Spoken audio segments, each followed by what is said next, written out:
Recently, I dreamt about a friend of mine. His name is Ken. It was a good dream anyway. I spoke about him in one of my homilies about 2 years ago. Ken and I were neighbors, and we both were members of the Catholic Charismatic Renewal. But for some reason, Ken stopped joining us for fellowship. After my ordination, I was assigned to work in the southern part of Nigeria. One fateful day, I ran into Ken, and from what I observed, he was no longer practicing the faith.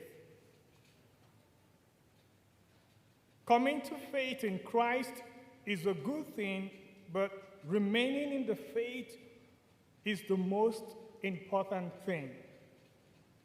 Most of you know the pain of having a family member who no longer practices the faith.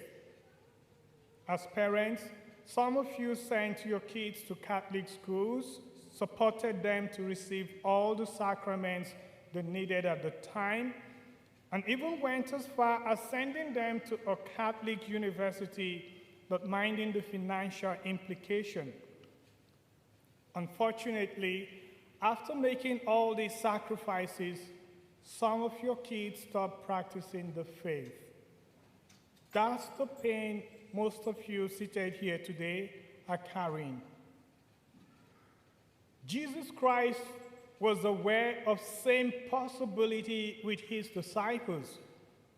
He knew that trials and persecution could turn them aside from the truth when they are deprived of his physical presence. So, he commanded them to remain in him if they are to overcome trials and continue the work he has entrusted to them. We saw in our first reading how the early Christians were very faithful to this command. Despite the persecution they faced, we are told that the church throughout all Judea, Galilee, and Samaria was at peace, and it grew in numbers. The situation we find ourselves today is not too different from that of the early Christians. We are a church going through persecution, scandal, and lack of real spiritual leadership, especially among the clergy.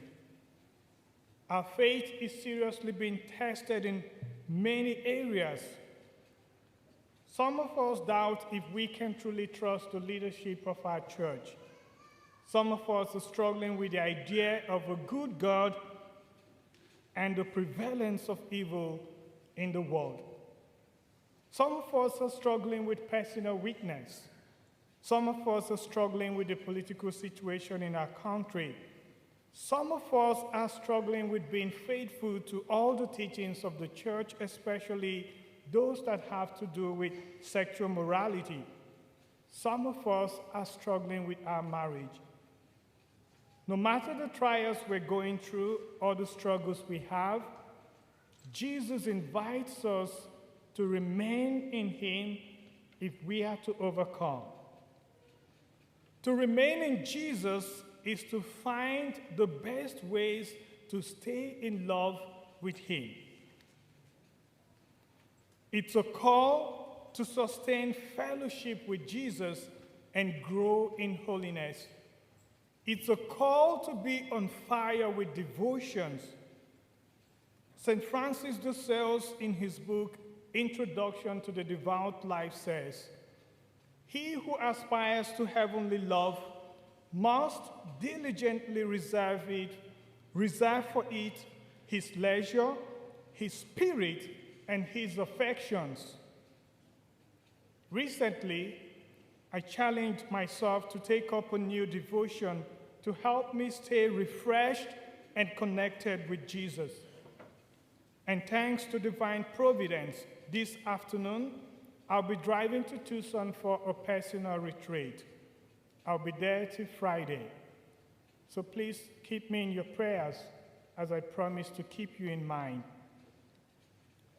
Dear brothers and sisters in Christ, when you are in a relationship with Jesus, the deal is no timeout, no stagnation, no giving up or giving in, but rather we should be alive, growing, and developing to the glory of the Father. And the surest way to make this happen is to approach our devotions with consistency, with promptness, and attentiveness.